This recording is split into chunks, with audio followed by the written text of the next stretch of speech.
On a summer night in the late 1960s, police began a routine raid on a spot popular with trans and gay patrons when spontaneous resistance pushed them back and overpowered them.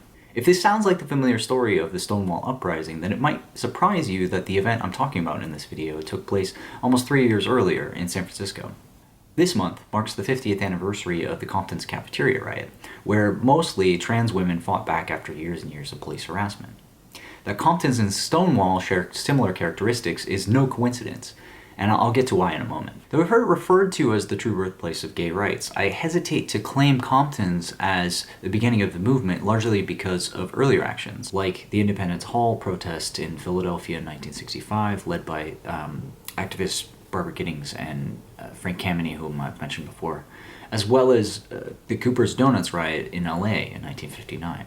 Even if Compton's isn't as much a kickoff event as it is a waypost, it still marks an important turning point in the history of gay rights work.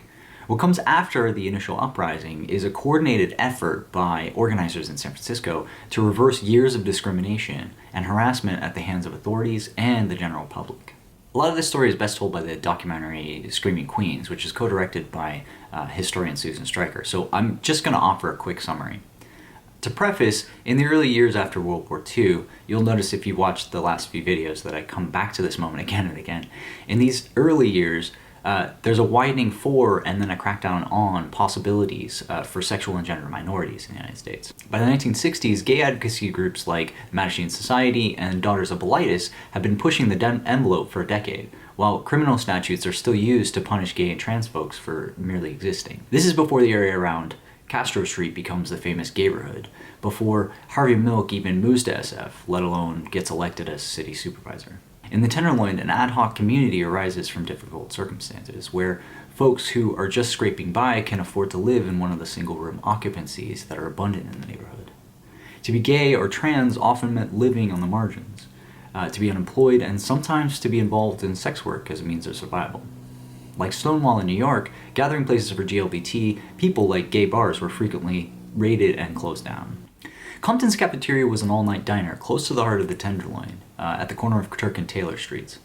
It served as a safer place for trans and gay people to meet, to see and be seen, and to get a relatively inexpensive bite to eat or a cup of coffee.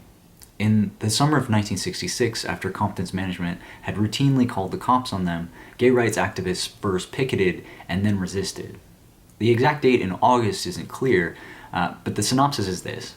When police entered the cafeteria and began the process of removing people, patrons fought back, throwing dishes and cafeteria trays at the cops and breaking windows in the establishment. Stonewall shares a very similar trajectory, and though they happen a continent away from one another, both uprisings come out of the same frustrations. Starting in July of 1966, a group of trans women and gay youth came together to form Vanguard and began organizing around issues related to their experience. Though it was short-lived, Vanguard's work helped force the city to act on poverty and discrimination in the Tenderloin and led to the first transgender organization in the United States. If you want to know more about the Compton's Uprising and about queer life in the 1960s, I recommend watching Screaming Queens. There are interviews with women who were there, like Felicia Elizondo and Tamara Ching, and it gives a good overview of what they and others faced living in San Francisco's Tenderloin at the time.